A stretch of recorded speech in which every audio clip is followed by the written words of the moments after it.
Alright, what's going on, guys? Today I'm going to show you my locals winning True King Dinosaur. It is kind of an updated version of the video I did a couple weeks ago. I talked about the video that won locals that time. I did a lot of changes to the deck, and this deck went back and actually was even more dominant. Had 52 person locals, and annihilated and lost one game overall. Deck went 5-0. First matchup was Invoked Blue Eyes, a really good version of Blue Eyes, but Invoked Blue Eyes couldn't keep up with this deck. Then I played Metal Foes, which was really kind of an awkward matchup for the deck, but again, the boss monster just ran it over. And then I played Zoo, of course, everyone's favorite deck, Zoo. And again, the boss monster really helped sort of being able to switch a Kaiju. Then I played a DDD player, and DDDs are really cool, and then when I watch go off, but they have no resiliency. I interrupted Kaiju Slumber in one of their their board both times, and the game was over. They couldn't recover. And the last matchup was Masterpiece to Dracos. I lost the first game. Then I side decked a couple more cards, and the second time around, Masterpiece not a problem. I can switch a Kaiju it out, and win the game. So this time, this deck does make you kind of want to go second. A little more with the additions I made. Also, the deck still suffers from the no one-card combo problem, so it makes the deck a little less consistent with decks like Zoo and stuff like that. But the deck is still really fun, and this deck is super consistent. I put this deck probably close to like 1,000 times. And out of those 1,000 times, probably like 950 times, this deck is going off. So like a 95% chance you're going to make a ridiculous board every single time, if not higher. So I'm going to show you the main deck, the side deck, and the extra deck. So let's get into it. Main deck-wise, you start off with 2 Ultimate Tyranno. I said before, you had to play him at 3, and I still think you could play his card at 3 and still be all right. But in this build, you play a lot of high-level monsters. And, you know, you don't want to open up 2 of them in hand. My rule with the cards is if you play 3 of it, you want to see 2 in your opening hand. And this card is not what I want to see 2 opening hand. And 1 is okay, but you really want to search this card and summon him. He is the best boss monster probably coming out of Structure Deck ever. He is so good. Book of Eclipse on either player's turn, and you can attack all cards your opponent controls in defense position. All monsters opponent controls you can attack, and in defense position, sends to the grave for 1,000 damage. Ridiculous, absolutely crazy effect. Best boss monster probably in the game. He's just ridiculous. And then 3 Soul Eating Oviraptor. This card is your combo goer. He makes your combos go, makes them go off, makes your whole deck run. If you see this card opening hand every game, you will never lose a game. He lets you search everything you want to do, or Foolish Burial. He also has another effect where you can target a level 4 dinosaur monster on the field, destroy it, such as summon a dinosaur from your grave, any level. So kind of a cool combo I did. Played Masterpiece, like I was telling you. He destroyed Multiple Conductor, sent it to grave, right? Summon Soul, next my turn. Summon Soul Eating, got a search off, then activate his effect, destroyed. I had lost destroy token, brought this card back and had him to Book of Eclipse by opponent's field and run stuff all over, which is really good. I'm at 3, but that's pretty standard. Then I run Triple Miscellaneous, again, pretty standard. Protection card in your main phase, or your opponent's main phase. Really good card, really good hand trap. And his Banish Effect in Graveyard is really, really good. So I run him at 3. I think everyone who plays Dinosaurs runs him at 3. Then I play Triple Babysaurus, right? Because he's a level 4 or lower, but they can attack that turn. And then double Petite Pteranodon. Cut this card down to 2. Not being able to attack, I found was one of the biggest problems, because you could make a really cool board, like when you went second, make a really cool board, but then like a Dogeron couldn't attack, or like, you know, even if you have Mega Smash, you couldn't attack, or like Ultimate Tyrant Infinity couldn't attack. And sometimes not having the ability to OTK and having the ability to attack over something or attack with that monster open board really was a hindrance, because if you go, you know, Yu-Gi-Oh is so fast nowadays, where if you give your opponent an extra turn, they're probably going to out your board and win the game. No, 2. Still a really good card, but I think 2 is the best number for him. Then I run double Megalo Smasher X. He's 2,000 beater. If you draw him, summon him, he's not too bad. 2,000 beater is still, you know, kind of a problem. He's vanilla, which kind of sucks. Level 4, and he's water, so some good things there. But 2,000 bodies where I run him. And then 1 Tyranno Infinity, because he can OTK your opponent out of nowhere. I had a game against Zodiac where he was 10,000, which is absolutely crazy. And he ran over a Dryden. Even though he was going to get banished, it didn't matter. I had game 1. So that was why I ran him. That's it for Dinosaurs. Off to our True King engine. I run double the Earth guy, Lithosogym, and then double the Water guy, the Fathomer. I don't know how to pronounce his actual name.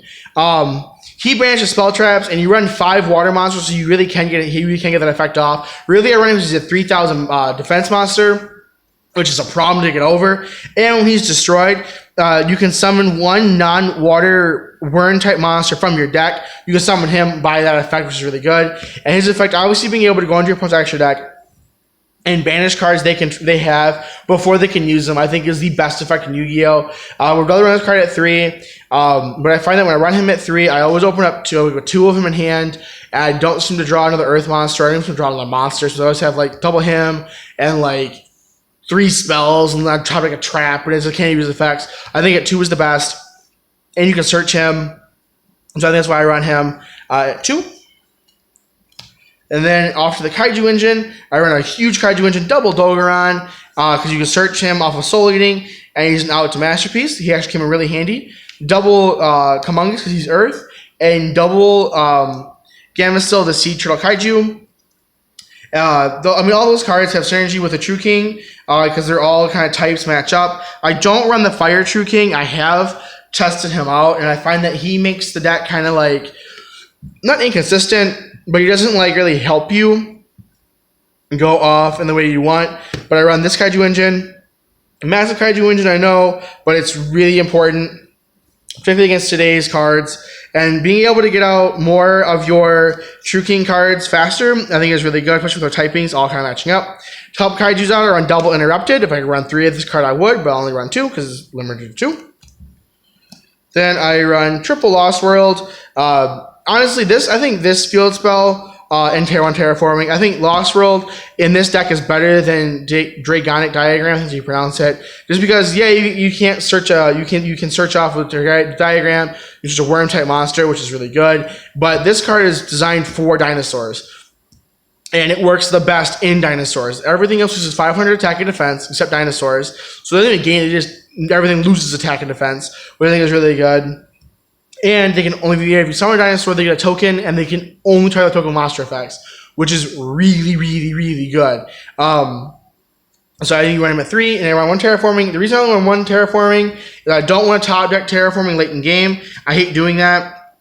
I want to see him early, but I don't want to see him late. So hopefully we'll run him at 1, and we'll eliminate that problem. Next up is Triple Fossil Dig.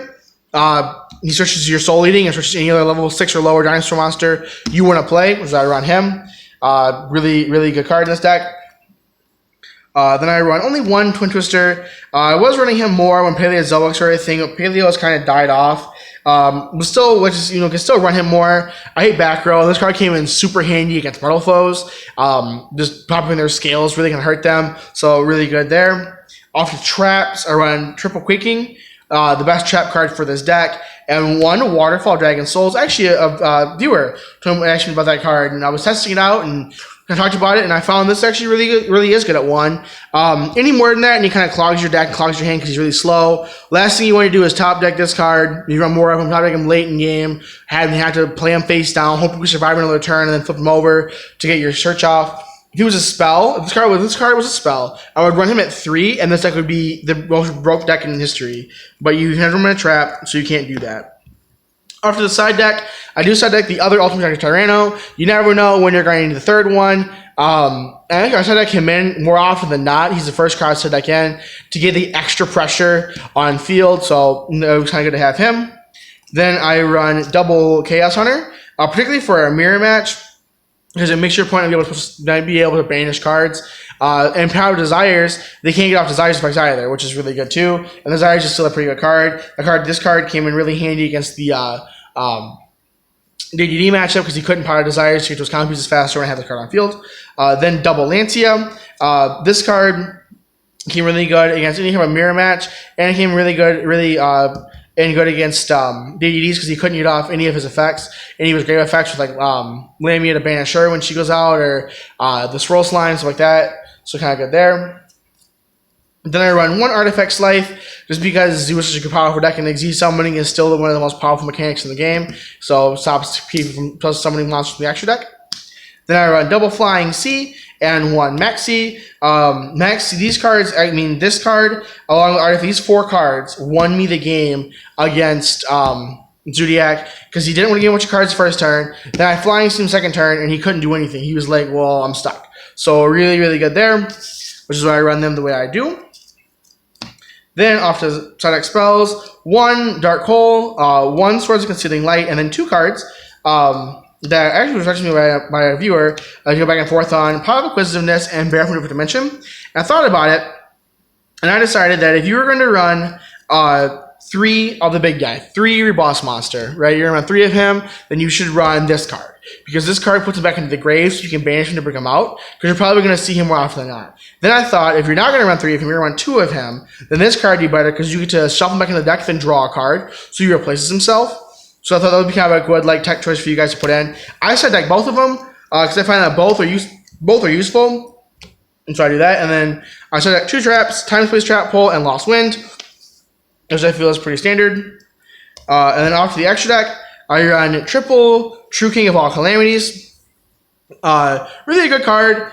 Hard to make in this deck because you don't run a lot of level 9s. You only run 4. Hard to kind of make, but when you do make him, he is ridiculous. One of the best cards in the deck, Extract Monsters. Really easy, really good to make.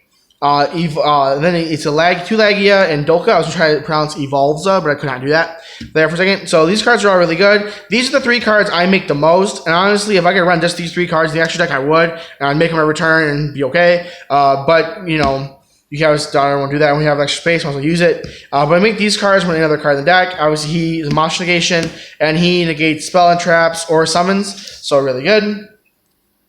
Then I run off to 1-ofs, Dark Rebellion XZ Dragon. I run a Cowboy. I run number 101 Silent Honor Arc.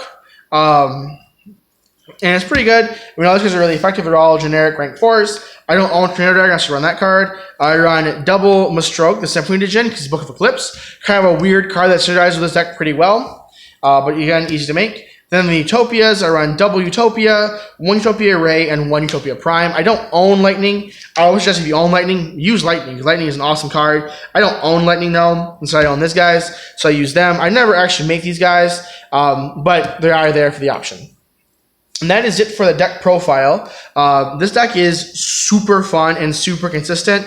Like I was saying, I mean, like 95% of the time, if not more, you're going to go off on your first turn and make a ridiculous board. Even though this deck is mainly 2-card combos, you're going to absolutely go off and do some ridiculous things. So thank you so much for watching. I really appreciate everyone who watches the videos, everyone who comments and likes them. I really, really like it, and I really appreciate it.